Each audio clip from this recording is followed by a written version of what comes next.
Welcome everyone, join us today as we honor the life and memory of Pete Quaife, the original bassist and a founding member of the Kinks, who helped shape the raw, rebellious sound that defined British rock in the 1960s. So let's dive in. Pete Quaife, born Peter Alexander Greenlaw Kinnes on the 31st of December 1943, in Tavistock, Devon, in England. Born to Joan Mary Kilby, who became pregnant during World War II after an affair with an American serviceman. Pete was raised in London, where his mother later married Stanley Melville Quaife in 1947, adopting his new stepfather's surname. Pete attended Coldfall Primary School and then William Grimshaw School in Muswell Hill North in London, where he met Ray and Dave Davies. Pete began playing guitar as a form of therapy after impaling his hand on a spike at a rubbish dump. He first teamed up with Ray Davies during a music class, where the teacher, impressed by Ray's Spanish guitar playing, encouraged them to form a band and perform at a school dance.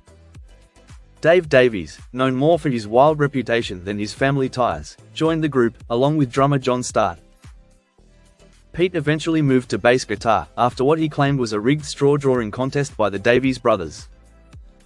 Together, they began rehearsing rock and roll and R&B covers from artists like Buddy Holly, The Ventures, and Chuck Berry. After school, Pete enrolled in art college. Though Ray and Dave dropped out early, they continued playing gigs with a rotating lineup of drummers. Eventually, Mick Avery, a fellow art student, joined on drums. The group tried several names before settling on the Ravens, performing at local venues like the Hornsey Recreation Club. They also began backing Robert Wace, a singer with more business savvy than vocal talent. Along with his business partner Grenville Collins, Wace helped book the band for regular performances. At a time when the Beatles and the Rolling Stones were beginning to make waves, Wace and Collins believed the Ravens had star potential and enlisted pop manager Larry Page to help elevate their career. Page crafted a bold new image for the band, starting with a striking new name, the Kinks, kinky being a trendy term in swinging London, and outfitting them in outrageous stage costumes, including hunting gear and riding crops. Page secured producer Shel Talmy, and with their third single, You Really Got Me, the Kinks struck gold. Written and sung by Ray Davies, the song's impact came largely from Dave's distorted guitar riff, anchored by Pete's powerful bass line, a sound that inspired a generation of young rock musicians. The song reached number 1 in 1964 and kicked off a prolific period, with 11 British top 10 hits, and several US successes, including Sunny Afternoon, Dead End Street, Autumn Almanac, and Waterloo Sunset. The band toured extensively, though a dispute with the American Federation of Musicians kept them from US appearances for several years. From the outset, the Kinks were known for internal tensions, particularly between the Davies brothers, whose fierce sibling rivalry often boiled over. Pete, however, usually stayed above the fray, often acting as a calming presence. His efforts earned him the nickname, the Ambassador, for his role in diffusing conflicts within the band. However, it wasn't just internal conflict causing issues, it was the increasing creative and managerial control being placed in the hands of Ray. After a 6-month absence in 1966 due to a serious car accident, where Pete initially left the band, he reconsidered and returned by the end of the year. By this time his role within the band had shifted and he began to feel sidelined, with management and the record label appearing to prioritize Ray's vision, at the expense of group cohesion. Over time, Pete found himself excluded from major decisions, particularly regarding finances and business matters, and his contributions were increasingly limited to that of a backing musician in the studio.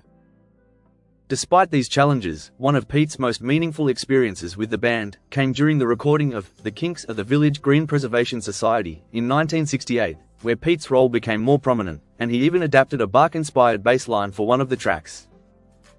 He was creatively engaged and involved throughout the sessions, which many consider the band's artistic peak, even if the album wasn't commercially successful. However, this period of collaboration was short-lived. In April 1969, Pete officially left the Kinks, after participating in rehearsals, just before they began recording concept album, Arthur or the Decline and Fall of the British Empire. Though bassist John Dalton stepped in, the departure of an original founding member marked a turning point. The unique chemistry of the original lineup had changed, and from that point on, the group entered a new, distinctly different phase. Almost immediately after leaving the Kinks, Pete formed the band Maple Oak with a group of Canadian musicians. They released one bubblegum-style single, Son of a Gun, in April 1970, but after about a year, the project folded, and Pete stepped away from the music industry. He transitioned into graphic design and later moved to Copenhagen, where he collaborated on recordings with Michael Jullin. In 1980, following his second marriage to Canadian Hannah, he relocated to Belleville, Ontario. There, he lived a quieter life, playing in a local amateur church band and working as both a commercial and fine artist. He also took on occasional jobs teaching classical guitar, airbrushing, and even astronomy at Loyalist College, while still doing the odd recording session, including some at the humorously named Kinks studios. Pete had a few touching returns to the spotlight. He reunited with the Kinks during their 1981 Toronto show for an encore of Chuck Berry's Little Queenie, and again at their 1990 Rock and Roll Hall of Fame induction. In a 1996 interview with Goldmine magazine, The Who's John Entwistle named Pete as one of his favorite bass players, praise echoed by others. According to author Thomas Kitts, Eric Clapton even invited Pete to join the band that would become Cream in early 1966, but Pete politely declined. In 1998, Pete was diagnosed with end-stage kidney failure. When a fan offered to move him higher on a transplant list, he declined, saying, "I could be taking the place of a young child. I had my life, but that child hasn't." During dialysis, Pete began drawing cartoons about his experiences, which were eventually compiled and published as The Lighter Side of Dialysis, in 2004. Though widely known as Pete during his Kinks days, he published his work under the name Peter Quaife. He occasionally attended fan conventions, including a 2004 event in Utrecht, where he played with the tribute band, Cast Off Kinks, and read from his rock and roll novel. Despite frequent rumors over the last few years of his life, a full Kinks reunion never materialized. In 2005, following the breakdown of his marriage, Pete returned to Denmark and lived with his longtime friend and later fiancée, Elizabeth Bilbo, whom he had first met as a 19-year-old fan.